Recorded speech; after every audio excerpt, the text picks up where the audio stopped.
berikutnya dengan tema yang tak kalah menarik, yaitu membangun podcast yang sukses dari ide hingga monetisasi dan bagaimana podcast tetap bertahan di tengah persaingan yang ketat. Yang akan dipandu oleh podcaster kita yaitu Kak Bintang. Dan tentunya dengan bintang tamu yang tak kalah menarik yaitu Kak Denny Natalius dan Kak Ivan RJL5. Waktu dan tempat dipersilahkan. Oke, selamat siang menjelang sore teman-teman semuanya. Kembali lagi dengan podcast Sam Story, sebuah cerita yang menginspirasi. Kembali lagi dengan aku Bintang Restu sebagai podcaster podcast Sam Story yang kali ini akan membahas suatu hal yang sangat menarik. Oke, ini Kak, acara ini kan judulnya Sam Talk dari podcast Sam Story. Jadi rasanya kayaknya nggak afdol gitu ya kalau kita nggak ngebahas tentang podcastnya itu sendiri. Nah, podcast ini sekarang udah booming banget di masyarakat. Jadi kita mau bahas kayak gimana sih nemuin ide podcast yang unik, gimana produksinya, gimana juga monetisasinya, dan biar apa ya, gimana caranya bikin podcast itu menghasilkan uang. Nah, untuk pembahasan yang menarik kali ini tentunya aku nggak bakal sendiri, teman-teman. Di sini aku ditemani oleh dua narasumber kita, yaitu ada Kak Ivan dan Kak Denny. Halo kakak-kakak. Apa kabar nih Kak? Baik banget. Tadi mau ada misa akbar kan? Semangat banget tuh. Semangat banget. Lagi sibuk apa nih Kak sekarang? Lagi sibuk cari jodoh ya?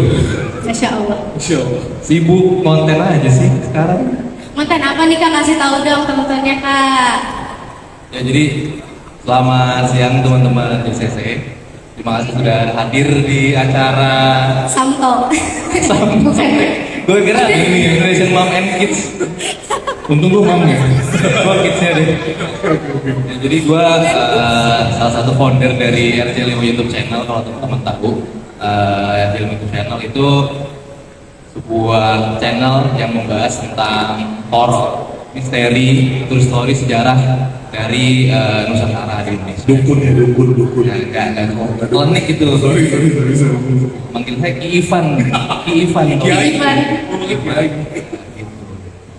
Itu disingkat aja. Oke, dari Kak Denny boleh? Kali nama gue Denny Natalius. Gue konten kreator, gue hostnya podcast waktu itu, terus di beberapa konten juga tetap menggaungkan nama Kristen ya di konten gue. Oke nih Kak, dari awal dulu kakak berkarir, gimana caranya kakak kayak menemukan, kayaknya mau bikin podcast aja deh, kayaknya mau konten aja, mau ngepost itu, gimana Kak awalnya? Ladies first. Aku dulu ya. Sulit aja. Jadi aku nggak, kalau gue tuh berawal di podcast itu gara-gara podcastnya Kaisang. Gue audisi di situ, terus gue kepilih dan akhirnya gue terlibat di situ sampai ada program TV juga. Dan program TV di net ya, di net TV waktu itu Ramas, dan sampai akhirnya gue sempet bikin konten tuh, konten-konten ngobrol-ngobrol juga segala macem. Cuman ternyata ini mau gue bahas juga di sini loh. Untuk lo bikin sebuah podcast, lo harus punya branding sih. Jadi kalau lo gak punya personal branding, menurut gue itu akan berat gitu loh. Karena orang gak akan, ini siapa nih orang gitu ya. Dan kayak Bang Ivan kan, oh ini pakai sorol, tagline-nya itu kan genuine banget ceritanya kan. Skripnya tuh ori, ceritanya tuh ori gitu loh. Gak pakai skrip atau apa. Dan emang berawal dari situlah gue akhirnya membranding diri gue sampai kayak gue dipanggil di podcast ini gitu loh. Lebih ke gitu sih gue. Jadi yang penting brandingnya dulu. Branding dulu, karena lu kalau nggak bisa brandingin podcast lu brandingin diri lo dulu. Jadi lu udah punya followers dan orang pasti bakal ngikut, apalagi kalau lu asik. Kalau nggak asik ya mending lu nyangkul aja di sawah gitu kan. Kalau dari kalian gimana Kak? Mungkin kalau orang-orang lihat RJ sekarang, mungkin dia nggak tahu dulu perjalanan berdarah-darah apa. Jadi sekarang mungkin orang lihat RJ5 udah banyak banget followersnya di semua media sosial. Tapi di balik itu RJ5 itu hampir 5 tahun nggak ada monetisasinya. Aku berkarir di RJ5 sebagai content creator itu hampir 5 tahun. Semangat ya mas. Hah? Semangat ya mas. Udah nggak usah disemangatin Kak sekarang mah ya? Udah kaya. Tetap sih, butuh tetap. Udah kaya banget ya soalnya. Amin ya Allah. Ya jadi saya itu bikin RJ5 itu sama Mas Fajar India itu di tahun 2016. Di tahun 2016 itu situasinya Doi masih kerja di BUMN, gua masih kuliah waktu itu, waktu semester 5. kebetulan waktu itu gue punya passion di bidang audiovisual gitu. Jadi gue dulu kuliah FE ekonomi, tapi gue malah demennya malah yang audiovisual. Iya. Jadi dari situ, nah kebetulan abang gue suka nulis, suka berkreasi, suka ide-ide kreatif gitu lah. Nah, waktu itu kan lagi zamannya Chandra Leo, Skin Indonesia, kayak semua orang kayak pengen jadi YouTuber gitu. Nah, gue juga berambisi itu. Pak, gue juga bisa nih jadi Dalopes Brother nih. Gue juga brother nih. Itu deh kita bikin konten, gue bikin konten deh. Nah, dari 2016, gue mulai lah bikin konten. Awalnya sih nggak horor ya, awalnya kayak sketsa bisnis malah dulu, komedi bisnis. Tapi ada horornya juga. Emang gue sama dia tuh dari dulu emang teman horor, menonton film horor, teman baca horor gitu. Pantes dari tadi agak bau melati di sini ya. Iya.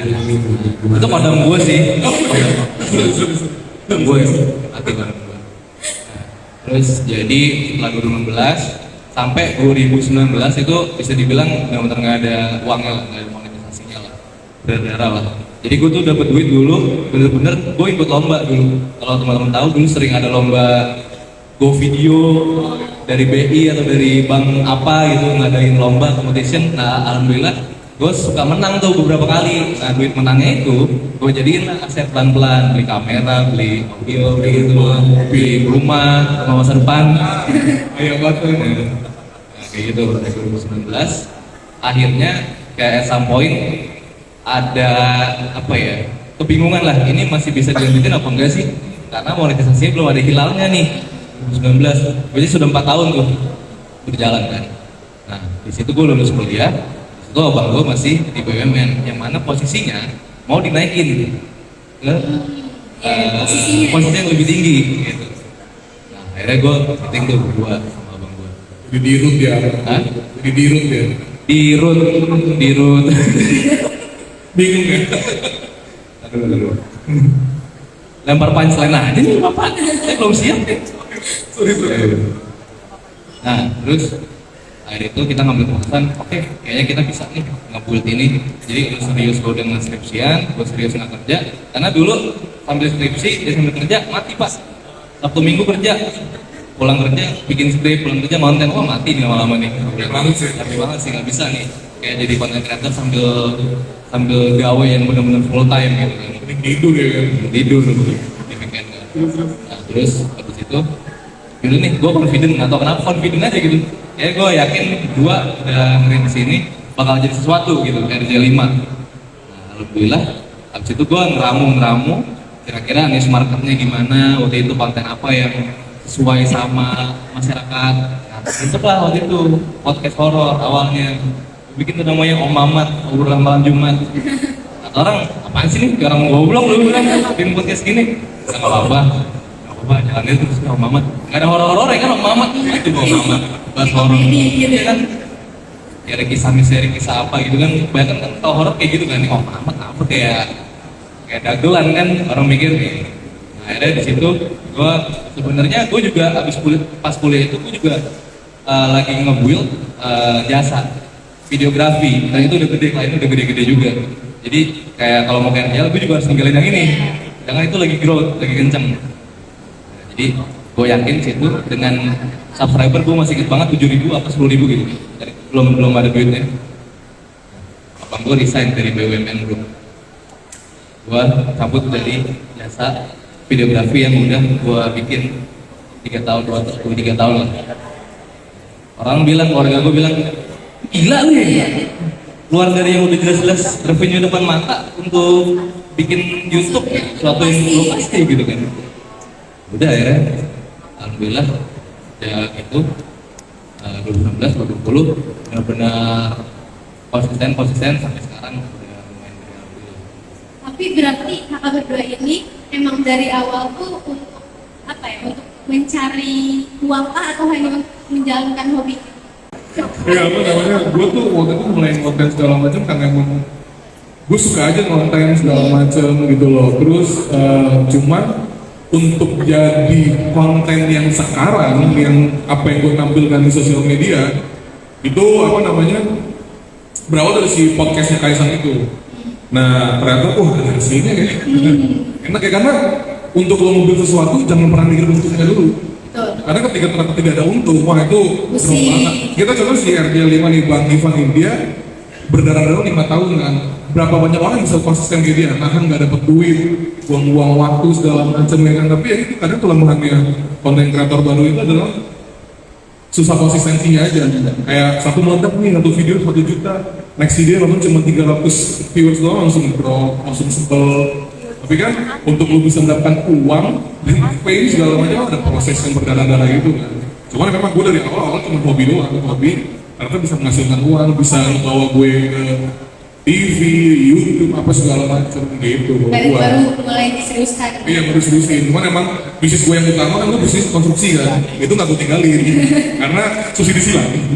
Gak segila itu untuk ditinggalkan. Enggak, jangan sampai, kan bapak gue marah gitu aja. Bisnis warisan itu. Kalau Kak Ivan gimana nih dulunya Kak? Emang hobi atau emang kayaknya udah serius aja deh mau bisnis aja? Nah, itu yang tadi aku bilang, kebetulan aku hobinya di audiovisual, abangku hobinya di sisi kreatifnya. Nah, dari situlah kawin tuh, jadi bromance tuh. Komen sih. Nah, ya dari situ kebetulan kita punya visi di konten yang sama. Jadi dari hard skill diubah jadi sebuah materi yang bisa dinikmati orang gitu loh. Yang mana gue sama-sama suka horor waktu itu, dan gue ngeliat peluang waktu itu. Kebetulan di 2019 gue tuh suka banget baca cerita horor di Kaskus, Quora, lo tau gak sih? Yang kayak Ibu tua banget ya, ini zaman Kaskus lumayan, tua banget. Tahu lagi aku cendol ya kan? Nggak tahu. Ah, tembok bata nih. Kamu di bawah umur ya, nggak pulang deh, cari mama kamu. Iya. Jadi sampai mana sih tadi tempat cendol ya? Kaskus. Cendol kan. Tapi Kaskus, Quora, di sana ada autor-autor yang nulis cerita horor, dan yang read itu dan komen banyak banget. Gue kepo dong, ini orang emang penulis cerita horor beneran fiktif apa gimana gitu, apa real gitu, dan masanya banyak banget yang nonton, yang baca gitu. Nah gue kepo kan, udah apa gimana kita bikin podcast horor tapi dengan genuine story gitu. Nanti kita undang-undang para autor yang legend-legend nih dulu di Kaskus, di Quora, di Twitter, di Instagram gitu. Soalnya cerita horor itu bener-bener gokil-gokil banget. Waktu itu kan gue percaya dengan gaib, cuma masa sih bisa sampai kayak begini sih? Setelah gue bertemu dengan orang itu, oh iya ternyata bisa jin, bisa sampai sedahsyat itu gangguannya gitu. Nah dari situlah mulai yang tadinya 10.000 subscriber, tiba-tiba ada views yang 200.000. Anjir gila, seneng banget gue bisa 200 kali multiplier kan. Nah habis itu yaudah gue nih konsisten. Dan yang tadinya seminggu sekali jadi seminggu 2 kali, dari seminggu 2 kali jadi seminggu 3 kali. Jadi gue bentuk tim. Dan yang penting ya memang, dan yang penting harus ngulik sih. Ketika lo mau bikin podcast atau lo menjadi konten kreator, lo harus ngulik dulu nih. Lo harus ngulik. Gue sih nggak pernah nganggap orang-orang konten kreator itu sebagai rival ya, tapi kayak ya udah gue belajar, gue ngeliat bagaimana cara dia bikin skrip, apa syutingnya, gearnya apa segala macam. Karena kalau nggak ngulik, lo akan segitu-segitu aja sih, nggak akan berkembang gitu. Karena yang penting mah mau belajar lah, jangan ngerasa paling hebat aja. Orang yang udah gedenya masih mau belajar tuh, masa kita yang baru mulai nggak mau belajar gitu kan, lebih kayak gitu. Ini Kak, terus cara makan niche dari konten Kakak tuh seberapa lama gitu brandingnya? Kalau gue, Kakak langsung ya? kalau gue cepet gue, karena waktu itu gue kan sebenarnya awalnya tuh gue bukan yang tentang Kristen-Kristenan kan. Kristenan gue tuh gue bukan khotbah, tapi gue nyerang para oknum-oknum gereja segala macam yang menurut gue itu aneh gitu. Sumpah, gue tuh udah berapa banyak uang jemaat gitu kan.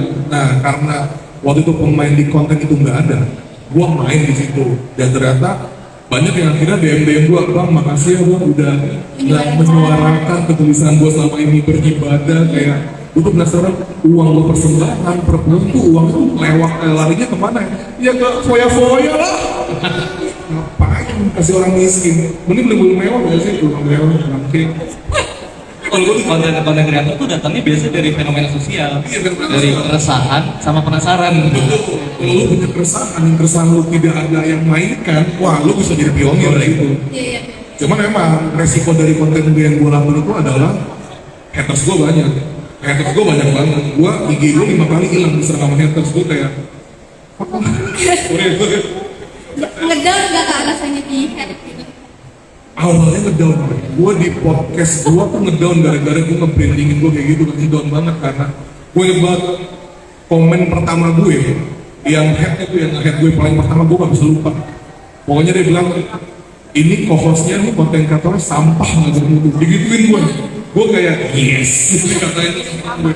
Karena berarti apa yang gue lakukan memancing orang. Ketika gue dipancing dan gue dipaksin, konten kita akan semakin naik. Semakin lu ngomongin algoritma lu roket bro. Gitu. Tapi aku nggak sanggup sih kak kayak di head gitu. Aku kan juga sambil bikin konten juga bawa bisnis dan jadi talentnya. Rasanya ya Allah kalau di konten di head itu nggak sanggup. Aku dapat satu head komenan aja berhari-hari kepikirannya dan kayak aku harus masukin second account kayak anjay gue di head. Ini gue jujur ya, gue baru dapat DM Instagram minggu lalu, ada yang DM gue, boleh nggak doain, dia bilang gini ke gue, boleh nggak doain bapak lu mati duluan? Digituin gue screenshot, pengen gue share nanti, pengen gue tag orang, cuman ya itulah efek dari yang konten gue lakukan, itu ada dark side-nya juga gitu, cuma memang secara fanda, secara nama dapat, uang dapat, tapi hal-hal ini nih yang harus bikin lu kuat karena pengen itu semua kan, banyak orang yang nggak kuat dengan haters langsung jadi share dong. sorry. Itu yang DM ternyata Oh lu ya? nggak tahu sih. Panggil ya? Nggak tahu sih buat Lu nggak seorang Kristen lu ya? buat deh. Kak Ivan gimana nih? Berapa lama kak dalam 5 tahun ini menemukan kayaknya akhirnya horor aja deh? Ke tahun berapa? Itu yang tadi aku bilang gongnya itu di pas gue udah ngelepas jasa gue yang pas skripsi dan abang gue udah resign dari BUMN. Itu kita riset itu nggak lama, nggak sebentar, itu nggak sebentar. Dari kemampuan kita, dari kepenasaranan kita lihat nih niche marketnya seperti apa. Ternyata pas gue riset dari tahun 2000 awal pun di Indonesia tuh sangat kental banget dari budaya, horor, sejarah. Nah gimana cara ngemasnya ini biar nggak boring dan kelihatan settingan. Karena waktu itu horor, jujur aja ya, film-film horor zaman dulu yang dijual bokep sama jam scare doang kan, nggak ada ceritanya. Gue tonton lah. Iya, ya gue juga nonton. Jam pengantin gitu-gitu kan. Nah, waktu itu kan kayak anjir, masa nonton horor, industri horor kayak begini. Sedangkan gue ngeliat industri horor di luar negeri bisa jadi salah satu apa ya, box office dan sebagainya, Conjuring, Insidious, dan di Thailand pun banyak cerita-cerita horor yang ngangkat budayanya dia. Kenapa di Indonesia nggak ada gitu? Kayak gue lihat wah kayaknya nih sebagai peluang nih gue main di horor dengan membawa embel-embel budaya Indonesia dengan seluruh keberagaman dan true story-nya gitu. Jadi gue bener-bener gak mau keluar dari kaidah genuinitas itu gitu loh. Makanya kalau ada yang bilang kaidah horor gue, makanya itu sebagai sebuah ini juga sih, personal branding juga. Oh RJ5 itu cerita horornya gak suka dibuat-buat, gak suka dibikin-bikin, gak kayak Kayak apa tuh? cerita horornya gitu lah. Gak kayak yang zaman dulu gitu, kayak zaman dulu gitu. Ini horor, karena nonton horor dulu buat ini doang di ujung pacaran gitu kan. Tapi sekarang kan orang kayak nonton horor di bioskop, wah gue dapet value nih, gue dapet pesan nih dari cerita ini gitu loh. Bahwa misalnya jangan kesugihan, jangan apa. Jadi ada moral value-nya di horor gitu. Itu yang gue lihat belum ada. Pinternya dia aja, setan aja diduitin. Kayak bayang nggak lu, kita setan kita minta duit, ini setan ngasih dia duit juga gitu. Bangke. Itu peluangnya di situ, Pak. Dia memperbudak setan gitu.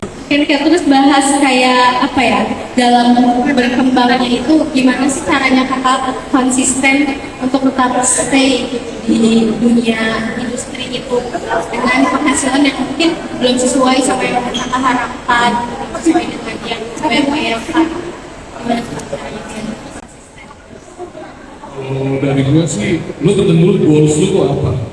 Ketika lu punya goalsnya yang bagus, realistis, masuk akal, lu bisa menjadi konsistensi itu untuk mencapai goal itu. Kayak lu main bola ya kan, klasemen 1 sampai 20, dari 20 naik ke 1 kan proses kan. Lu goals tuh pengen juara gitu. Kuncinya ya lu harus bikin goals lu kayak gue bikin konten pengennya apa nih? Gue pengen terkenal, atau gue pengen cari uang, gue pengen konten kreator adalah sumber keuangan utama gua. Ya udah, itu akan membuat jadi konsisten gitu loh. Dengan segala prahara yang terjadi ke dalam konten, ketika gua sudah yakin banget, gua bisa konsisten di situ. Dan yang penting ngulik tetap, ngulik. Lu mau collab, lu kalau ada event-event tentang konten kreator lo dateng, apalagi kalau yang free ya, lu dateng, ada event stand up, ada event podcast festival, lu dateng, lu bisa cari relasi situ, atau enggak lu ngikut apa namanya, ngikut jadi volunteernya, itu akan makin lu terpacu kayak, wah aja guys, lu jadi mereka ya, lu jadi konsisten terus untuk konten, meskipun pasti ada yang lebih gila daripada lu, tapi ketika lu konsisten, yang gila pasti bakal lewat. Gitu Karena sih. nggak kayak dengan konsistenan itu udah nyoba semuanya tapi kayak hasilnya tuh nggak ada. Pernah. Cuma gue bodo amat ya, gue udah bikin aja, persetan lah, gue nggak peduli, nggak ada duitnya, nggak ada viewersnya, yang penting gue bikin aja. Karena kalau kita ngomongnya konten kreator TikTok sama Reel sama podcast di YouTube, kan udah ada algoritmanya sendiri kan. Kita tinggal ikutin algoritmanya aja, kayak gue di konten gue, basic gua, background gua apa, gua itu terus background gua, jadi untuk mengejar algoritma itu lebih gampang gitu loh. Jadi ya enaknya algoritma tuh seperti itu, cuman kayak enaknya ya ketika drop ya gitu sih. Dari Kak Ivan gimana?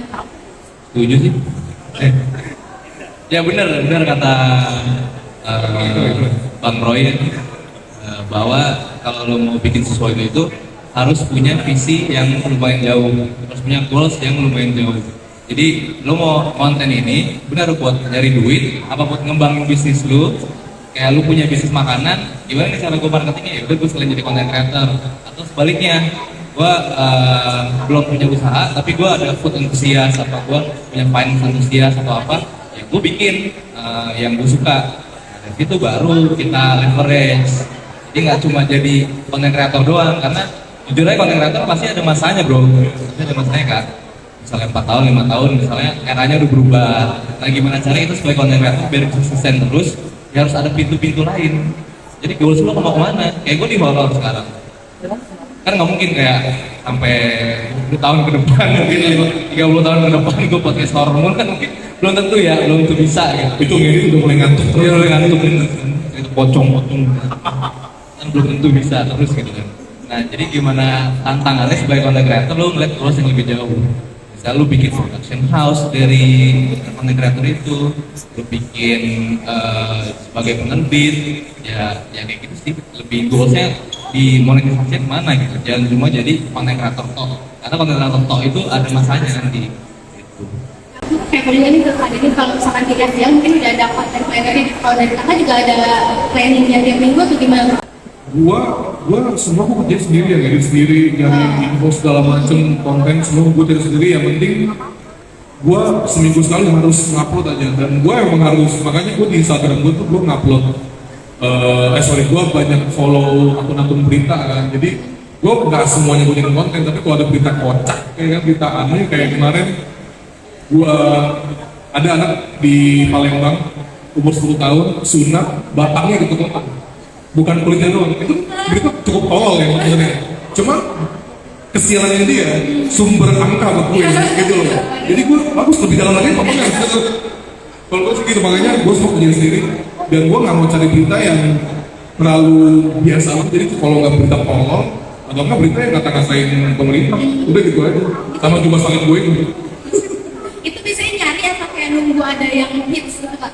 Kayaknya di Wakanda ada mulu ya, tiap hari mah. Ada aja ya? Dalam satu minggu pasti akan ada berita aneh, pasti akan ada. Kadang gue dikirimin sama netizen sama followers gue, bang aku dong bang berita ini, berita segala macam. Jadi emang ada netizen yang sangat baik dan buat gue gitu. Gue sih Bantu ide. bantu banget gitu. Love you guys. Kalau Kak Ivan sendiri udah banyak timnya lah ya kayak yang membuat. Saya semua sendiri. Saya sama kayak Denny, saya sendiri, host edit. Ada kompetitif makanya, ada bangke itu. Kalau dulu awal-awal nyari ini gimana kak? Narsumnya selain dari kayak kasus-kasus. Oke, kalau awal-awal ya memang bener-bener totally riset ya. Dari yang gampangnya sih dulu memang dari media sosial, karena banyak banget orang-orang ternyata yang nulis penulis horor tuh banyak di media sosial. Jadi memang kita filteringnya itu benar-benar dari media sosial ya, pada awal-awal ya. Tapi semakin berkembangnya channel, aku mulai mengubah nggak cuma nyari di media sosial, tapi ada jurnalis lain turun, nyari lapangan turun. Ditambah waktu itu aku buka kayak konsep kalau lu punya cerita horor, lu boleh tulis dan kirimin ke email gua. Nah dari situlah banyak banget yang kirim email. Sampai pusing. Sampai warga pusing, dulu. langsung lah saya hire admin. Dia bilang ini cicilan lagi kan, ini kan cicilan aku Pak. Lagi kan. Ada tapi yang aneh-aneh kalau email pak. Ya, bang bagi Ustadz yang rukiah di video kemarin dong. Saya perlu dirukiah ya. Ada gitu-gitu pak. Ada ini agen penyalur ya, Agen penyalur. penyalur pembasmi setan. Setan, blaster. Gitulah pokoknya lah. Ya, itulah awalnya semakin berkembangnya zaman ya nggak cuma dari media nggak dari media sosial doang, karena kan nggak terus-terusan update terus kan. Jadi gimana cara kita tetap ngikutin perkembangan zamannya. Cerita yang paling seram dan paling unik itu apa kak? Baik. Yang paling seram gitu kan ceritanya dari horor. Mau kita podcast di berarti ini. Cerita gue apa cerita narasumber? Cerita Kakak narasumber. punya juga Pastinya ada. dari narasumber deh. Dari narasumber ya. Mungkin aku mau cerita yang kebetulan nanti waktu itu sempat viral, terus aku undang dan sekarang udah aku bikin bukunya, novelnya dan akan difilmin tahun depan kalau tayang. Aku cerita itu aja kali ya. Jadi waktu itu sempat heboh tentang isu pengantin setan pada tahun 2023 pertengahan lah. Jadi intinya itu ada sebuah wanita yang dari zaman SMA itu dia lagi masa puber nih, masa puber. Nah, jadi pas masa SMA itu dia dimimpiin sama sosok pria tampan. Itu pas dia umur 16-17 di SMA. Nah, ternyata pria tampan itu benar-benar hadir di mimpinya hampir setiap hari dengan sosok yang sama.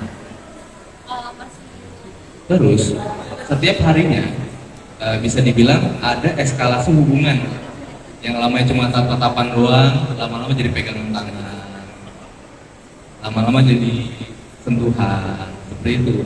Ya kayak gini nih, nah, setannya kayak gini, pas SMA kayak gitu. Nah, jadi yang anehnya di sini adalah si wanita ini malah menikmati hubungan di mimpi itu, hubungan goib. Nah, sampailah suatu saat singkat cerita di setelah kuliah, lulus kuliah, dia menikahlah sama suaminya yang sekarang. Jadi pas menikah itu, dia sebenarnya sudah mimpinya itu sudah sampai tahap sampai berhubungan seksual di mimpinya, dan dia merasa ketika dia capek di hari biasa melakukan aktivitas, dia ketemu pria itu di malam hari bisa ngelepasin semua ininya. Kayak ini kayak pelepasan gue gitu loh di stres dunia. Nah gue ketemu dia di mimpi, gue bisa lega gitu. Jadinya benar-benar keterusan terus. Dan dia nggak pernah cerita sama siapa-siapa karena menurut dia itu wajar-wajar aja. Terus setan pasangan goibnya itu menafkahi dia nggak secara materi? Batin doang. Batin. Nah, terus setelah dia nikah, ternyata gangguannya makin parah nih. Jadi seperti ada kesirikan antara jin yang di mimpinya itu dengan suami aslinya dia. Jadi setelah menikah, beberapa hari setelah menikah, 2 minggu setelah menikah, di dalam rumah itu sering terjadi teror. Tiba-tiba ada belatung lah di kasur, tiba-tiba ada belatung lah di kamar mandi. Gitu. Jorok rumahnya ya. Ya nggak tahu mungkin ya. Tiba-tiba ada penampakan lah. Jadi semakin sering si narasumber itu berhubungan sama si suami asli, makin banyak lah teror yang dikirim sama si cowok yang dimimpi itu. Iya. Setannya posesif banget ya. Posesif, makanya Posesif banget setannya. Toxic setannya. Toxic positivity katanya. Goibtivity banget. Positivity. Terus di suatu saat dia mungkin mikir kayaknya ini udah nggak benar. Kayaknya ada yang dibenahi. Dia ngomong lah sama suaminya, yang sebenarnya aku dari SMA udah sering dipimpin sama dia, dan dia ini makin lama makin prestasi mimpinya itu sampai sekarang. Dan sampai sekarang aku nikah sama kamu pun aku masih kan dipimpin itu, dan aku emang merasa nyaman lah sama sosok di mimpi itu. Karena dia minta maaf lah segala macam. Ya udah dah, kebetulan suaminya itu punya kenalan Ustaz di daerah mana lah, di Jawa Barat. Dan Beneran bukan? bukan tempatnya doi. Serius? Nah, habis itu dibawalah sama suaminya ke Ustaz yang ruqyah itu. Pas di ruqyah, nah pas ruqyah tuh serem tuh. Jadi pas ruqyah kayak ada orang yang bukan dia pas ruqyah, kayak dia teriak, kayak si jinnya itu nggak mau melepasin dia, dan si narasumber ini juga masih ikhlas nggak ikhlas buat ngelepasin si jinnya ini. Nah si Ustaz itu bilang, tolong teh ikhlasin teh, ini jin, ini pengaruh jin, tolong ikhlasin. Enggak, ini udah aku lama gitu. Dari SMA juga. Iya, udah kayak pacaran ya, udah kayak suami kedua gitu. Besi. Terus akhirnya udah diikhlasin, lepas lah si jin itu. Nah, setelah diruqyah, akhirnya gangguan jin itu udah nggak pernah ada lagi. Dan setelah aku angkat di YouTube, ternyata banyak yang nge-DM bahwa dan komen bahwa, wah gue juga punya pengalaman serupa.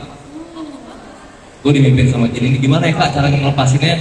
Bagi dong kontak Ustadz yang ruqyah ini. Lu sebuah AdSense mereka tuh, bukan pakai AdSense, sebuah AdSense bro. Jadi gitu. Nah dari ngeliat itu, wah banyak yang ngalamin ya. Yaudah, jadi gue bikin buku aja deh cerita ini gitu. Dibelumnya tahun depan. Sony Pictures. Sony Pictures. Kita tunggu trailernya saya. Boleh. Kalau dari kalian gimana kak? Dari kontennya gitu kayak ceritanya paling karena juga dari ngambil dari cerita nyata kan ya? Kasus-kasus yang paling wah gitu. Kasus apa namanya? Orang bis balap bocah sunat tapi kayak dipotong tuh sampai batang-batangnya tuh menurut tuh kayak ini dokternya tuh sekolah ya gitu loh. Minimal kan bisa beda mana kulit, mana batang ya kan. Cuman kalau yang terus paling gede gue sih gara-gara gue ngatain pemerintah sih, gue ngatain DPR gue, karena menurut gue tuh ini berita pawal banget. Jadi pemerintah pusat udah bikin IKN sebegitu megahnya, udah menghapuskan anggaran sampai 500 triliun plus, tapi bisa-bisanya DPR kena lantang bilang kalau kami pihak DPR tidak mau pindah ke IKN. Padahal kantornya udah dibikin, rumah dinas dibikin, terus itu buat siapa? Orang hutan yang tinggal, yang nggak mau jadi DPR siapa? Si Amang, bekantang gitu.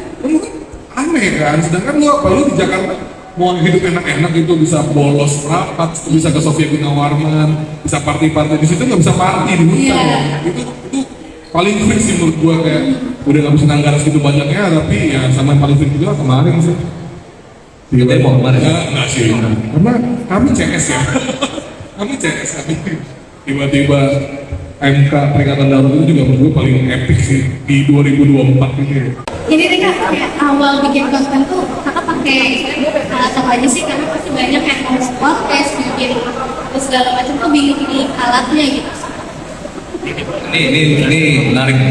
Sampai sekarang pun RJ5 masih pakai audio Boya yang harganya 200.000 Pak, sampai sekarang. Karena udah kebiasaan dari awal ngerintis sampai sekarang gue pakai itu, dan gue udah dapet resepnya lah pakai itu gitu. Jadi gue mau kayak notice ke teman-teman bahwa kalau mau memulai sesuatu nggak usah dari yang besar dulu, dari yang nggak usah yang mahal-mahal dulu, karena yang paling penting itu adalah konsepnya sama konsistensinya. Jadi quality itu belakangan kalau menurutku. Kecuali emang mau bikin film yang kelasnya gede gitu, itu beda cerita. Tapi kalau as a content creator, mulailah dari gear yang paling simpel dulu. Yang penting bisa ngerekam. Sekarang ini HP yang duitnya 2 juta juga udah bagus. Iya. Dulu juga aku nggak punya kamera. Awalnya minjam teman, terus menang. Alhamdulillah menang lomba 10 juta, beli kamera. Awalnya gitu. Jadi emang benar-benar harus, kalau emang belum punya dana, muter otak lah, minjem temen entah pakai HP, pinjol itu tahu ya saran yang bagus apa tidak ya. Pinjemlah ke teman atau siapa yang punya HP iPhone misalnya untuk bikin konten itu. Nah, dari itu kalau lu udah yakin itu bakal ada revenue-nya, ya lu alihin lah ke aset. Asetnya itu berupa kamera, sound, lighting, dan nantinya gitu. Cuma gue pengen kayak ngegaris bawain banget buat teman-teman baru yang mau konten kreator, bener-bener jangan bentrok bagai tembok kalau gue harus proper dulu baru bikin konten. Itu bener-bener boleh sih, karena gue sampai sekarang pun akhirnya ya udah masih sederhana aja, nggak terlalu yang gimana banget. Yang penting value konten lo tersampaikan ke publik. Yang penting, yang paling penting banget, audionya enak didengar. Karena sebagus apapun visualnya, kalau audionya hancur, gue gak mau nonton. Gue beli nonton Cocomelon. Ya, Cocomelon. Cocomelon lebih seru. Tapi kalau audionya bagus, enak, bold, tapi visualnya agak burik, nggak apa-apa, gue dengerin. Nggak usah pakai visualnya juga nggak apa-apa, sambil ngantor gitu. Gitu. Tapi kalau pas awal-awal kita suaranya tuh pakai audionya pakai earphone kan? Pakai HP, terus pakai clip on itu yang boya yang 150.000 itu. Udah, that's it, gitu doang. Ngerekam audionya gitu doang. Buat podcast sadari. Jadi linknya di sini Tokopedia. Oke. Afiliator. Afiliator. Lucu banget Indra Kens. Kalau kakak, Kalau gue tuh sudah punya YouTube. Kalau YouTube gue sih gue gear pertama gue tuh kamera Lumix. Itu murah tuh untuk ukuran kamera yang bisa 4K dan 60 fps itu cuma 5 juta waktu 5 juta dulu. Clip-onnya Saramonic sih. Kalau buat buat TikTok sama itu langsung iPhone sih gue bawaannya. Emang pakainya iPhone. Cuman gue nggak yang ribet-ribet, udah pokoknya lighting satu, clip-on sama. Karena sekarang gue nggak pakai clip-on malah. Kalau pakai clip-on tuh kayaknya suara gue tuh kayak berat banget gitu. Gede banget. Iya jadi gede. Nah itu buat saya kalau podcast horror kan gue pakai clip-on. Nanti nggak makanya gue. Ya gue sekarang sih gue udah gak pakai clip-on gue karena biar suara lebih lama. Cuman itu benar ya. Gak usah yang mahal-mahal, kayak lu HP umur yang standar, yang penting kameranya udah oke, soundnya udah oke, udah cukup kok buat konten, buat podcast juga. Kalau mau lebih murah lagi ya udah satu pakai kamera buat video, satu HP buat jadi clip-on aja direkam, tinggal di editing aja ya kan. Sekarang barang-barang second bagus udah murah-murah, bisa terjangkau banget, terjangkau itu. Kayak 1 juta, di bawah 1 juta pun udah dapet audio bagus. Iya. Dan second kamera pun ya bisa lah. sebenarnya yang penting mulainya sih ya kayak. Kayaknya. Yang penting aja dulu, Iya. aksinya gitu. Kalau cuma, gini mahal, ya udah tidur aja. Iya. Tapi aksi dulu dengan planning. Nah, planning dan aksi. Jadi jangan biar ada aura-aura gitu. Jadi jangan kayak gue kerja dulu nabung 20 juta buat beli Sony A7, buat beli Lumix GH5. Ya jangan kayak gitu dulu, kecuali emang lo mau berkarir di bidang wedding fotografi, emang butuh visual treatment yang bagus. Kalau buat konten kreator aja sih menurut gua nggak terlalu ini. Cuman kamera tadi gue bilang sih ujung-ujungnya dijual diem ya sama mantan editor gue. Wah, Kurang ajar tuh, akhirnya beli lagi jadi Fuji lagi. Sony. Nanti Sony gue gitu. Bangga tuh. Ya sekarang kita udah menghadirkan editor mana? Belum. ada ya. Wah, perkat sih kalau gue perkat. Gak pakai mikir gue. Itu awal-awal mulainya ngerasa takut nggak pakai takut yang naik segala macam. Karena dulu aku kayak sering sampai sekarang sih sebenarnya. Ya udah cuma bikin planning doang, tapi nggak dibikin gitu. Awal gue bikin takut banget. Cuman gue sempat bikin konten YouTube. Video pertama gue nonton 14 ribuan tuh untuk video pertama. Tapi gue bahasnya emang ala tolol sebenarnya gue ngundang 15 orang, satu persatu gue tanyain tentang pertanyaan pacaran tuh harus having sex gak? Gitu. Karena menurut gue seks dan anak muda itu menjual banget. Gue bukan kalian buat seks bebas ya, enggak ya maksudnya itu cukup gua aja gitu. tapi enak nggak maksudnya? Tapi itu bahan yang jadi pergunjingan gitu loh, jadi enak buat dibahas. Jadi yang penting lu udah planning aja lu konten A, B, C-nya tuh mau apa. Dan sekarang untuk lo bisa naik kan ada teknologi namanya YouTube advertising ya. Kalau lo punya duit lebih nggak apa-apa, buat brand awareness-nya dulu gitu. Jangan bikin duitnya dulu ya, tapi branding-nya dulu gitu. Jadi ketika lo punya planning, lo punya goals, konsistensi itu akan terus berjalan gitu. Kalau dari Stefan gimana Pak? Ada ketakutan nggak sih dulu awalnya dan gimana kayak membahas ketakutan itu untuk memulai? Iya iya. Iya. Karena dulu pas aku mulai belum setajam sekarang sih ya komentarnya ya. Jadi dulu kayak gak ada ketakutan untuk mau bikin suatu karya dihujat gitu kan. Kalau sekarang tuh kayak biar dikit-dikit bikin ini salah dikit komen gitu. Abang kayaknya satu fondasi yang harus teman-teman punya kalau menjadi content creator mental dulu sih. Tadi belum sempat notice ya mental. Jadi belum terkuatin mental dulu sih bahwa nantinya suka atau nggak suka pasti bakal ada yang kontra atau hate comment gitu. Ada konten lu gitu. Bagus apapun konten lu, kita nggak bisa maksa orang untuk semua orang suka dengan kita. Itu bumbu. Itu bumbu. Bumbu kadang sekarang ada netizen. Iya iya. Komen, kita balas balik dia ngambek terus dia bilang mas buat kita pemenang di situ tuh. Bahkan di Twitter kan ada monetisasi sekarang. Lu bikin thread pro kontra, lu berantem di thread itu reply itu dapat cuan lo. Iya. Iya, berantemin aja. Boxing online berarti Di gitu. online sekarang. Iya ada di Twitter. Makin banyak tinggi algoritma, makin banyak reply-nya. Sebetulnya di situ kita nggak juga kita ngomong kasar atau ada di support dosa kita tuh. Aneh tuh, X tuh aneh tuh.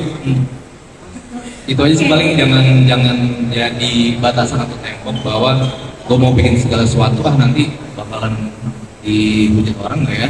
Gue mau bikin ini nanti bakal diginin orang nggak ya? Kalau kayak gitu terus sih nggak bakal jalan-jalan. Karena kesuksesan itu adalah ketika kita nggak mikirin, bukan nggak mikirin ya, bukan harus ngebahagiain orang lain, semua orang. Jadi kalau mau sukses, lo nggak bisa ngebahagiain semua orang. Pesan yang sangat baik ya teman-teman. Mungkin sebelum diakhirin gitu ya, adakah yang mau bertanya? Oke, ada yang mau Mantap bertanya? banget aja ya. Happy. Boleh.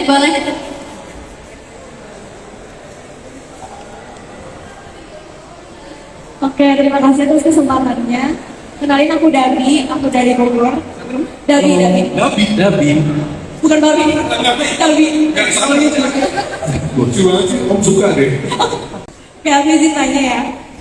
Karena kan konten kreator yang kedua gitu dua-duanya. Aku izin tanya nih, pernah nggak sih satu masa nih kalian tuh ngerasa down gitu, ngerasa kayak, udahlah gue tinggalin aja nih semuanya gitu. Ketika semua view, semua algoritma tuh nggak mendukung kalian gitu, ketika semuanya tuh nggak ada hasilnya, terus kalian ngerasa, udah, gue tinggalin aja. Terus apa yang kalian lakuin supaya kalian balik lagi? Terima kasih. Oke, btw kan kita mau infoin dulu, ini kebetulan sebenarnya teman aku yang kebetulan punya bisnis juga, jadi dia sepertinya mencurahkan lika-liku bisnisnya yang kontennya tuh agak susah naik gitu ya. Bisnis apa? Haram nggak bisnisnya? Kalau yang haram gampang naik soalnya. Iya. Dibusik gampang. Yes haram, no haram. Lama-lama lock lu nanya partner. Makanya nggak naik, ini kali ya kak, bisnisnya hijau kak, halal banget kan? Nggak kan? Bukan nggak naik sih, belum kak. Coba deh, hijabnya gambar salib coba gitu. Ya viral bro. Gimana nih kak caranya? Caranya Down. healing. Ya, jadi mau berkarir dimanapun, di industri apapun, mau usaha apapun, menurutku kita punya titik jenuhnya masing-masing ya. Dimana bahwa dulu Ariel Noah aja sempat mau vakum tuh kan, dia udah berpuluh-puluh tahun nyanyi, sempat mau vakum dulu gitu kan. Bahkan selevel yang profesional gitu pun butuh waktu untuk menenangkan diri dari titik jenuhnya. Apalagi kita yang masih merintis. Nah, gimana caranya kita membuat sistem kalau begitu. Jadi ada orang kalau kita udah jenuh atau kita udah mentok dengan bisnis kita atau konten kita, nah, kita nge-hire dia untuk melakukan manajemen dari bisnis kita itu. Nah dari situ kita bisa healing atau nyari inspirasi di tempat lain lah gitu. Jadi jangan sampai kalau misalnya bisnis dapurnya jangan sampai mati. Gimana caranya bikin sistem kayak gitu manajemennya. Kalau content creator yang emang dia self employee misalnya kayak dia employee, ya emang butuh banget refreshing dan mencari ketemu orang gitu.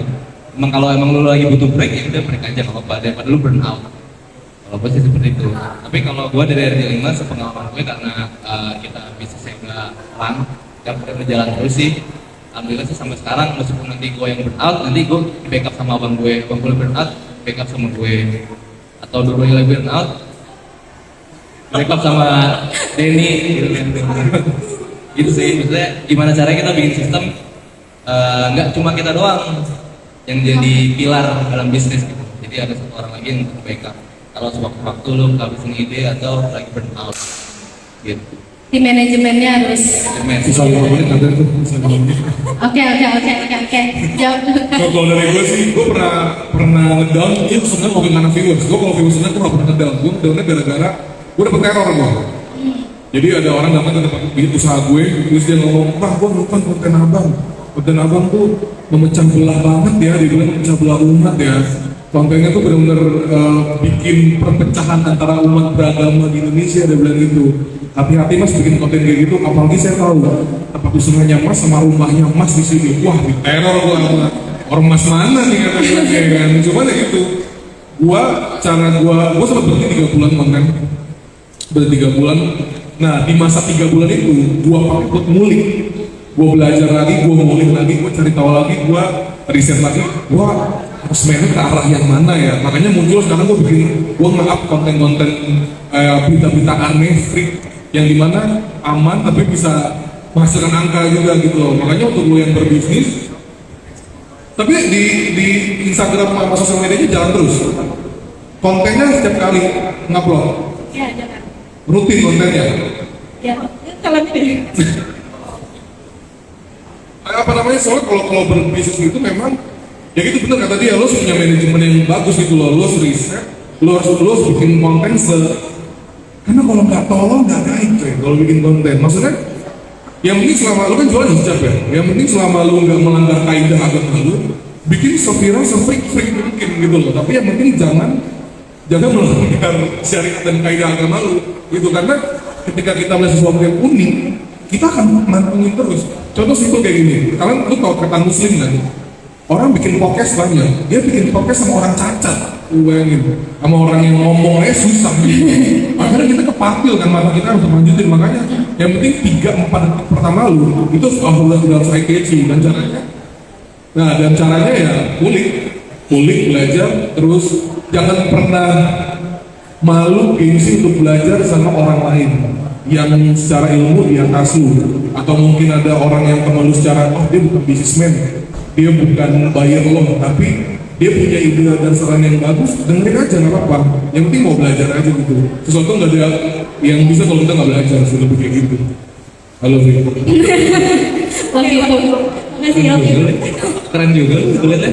Terus Jadi entah itu bisnis atau content creator atau podcast sendiri, yang penting harus mau ngulik ya, kayak harus mau ngulik, mau belajar, mau cari tahu nih kesalahannya di mana, yang serunya di mana, yang uniknya di mana gitu. Dan harus juga berani memulai.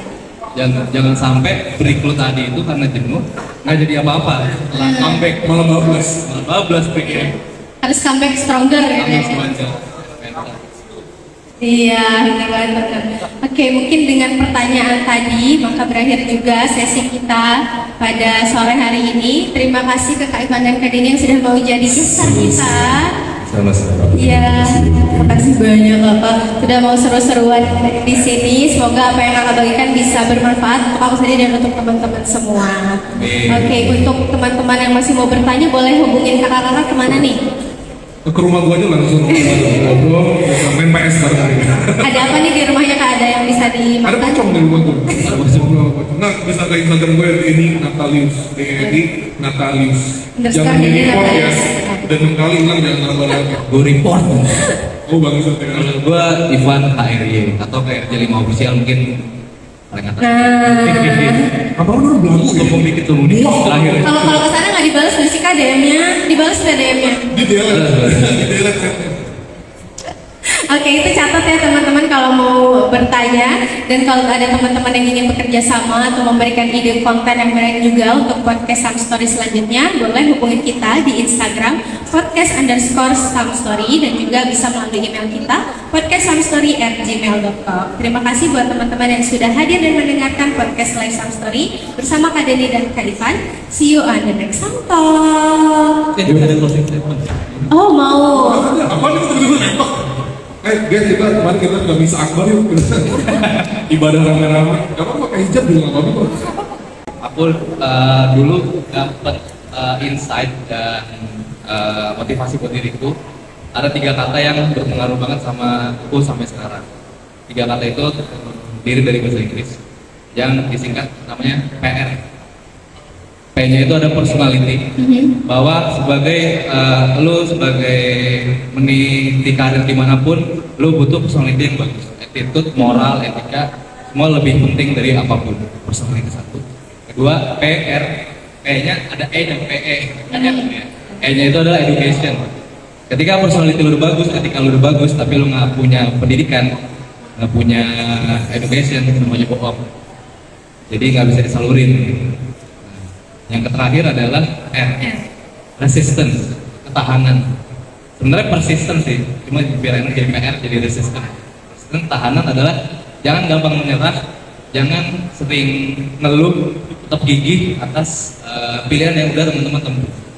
Jadi dengan ketiga itu dan disingkat PR, aku bakal ingat terus setiap hari bahwa aku masih punya PR setiap harinya untuk ngebenerin ketiga kata itu. Mantap. Tepuk tangan yang meriah teman-teman semuanya.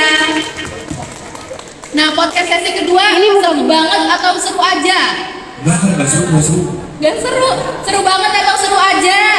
Seru banget, luar biasa teman-teman. Terima kasih kepada teman-teman yang masih setia hadir pada sore hari ini. Sebelumnya kita akan memberikan sebuah cenderamata kepada bintang tamu yang akan diberikan oleh Pak Sugata. Waktu dan tempat kami persilakan.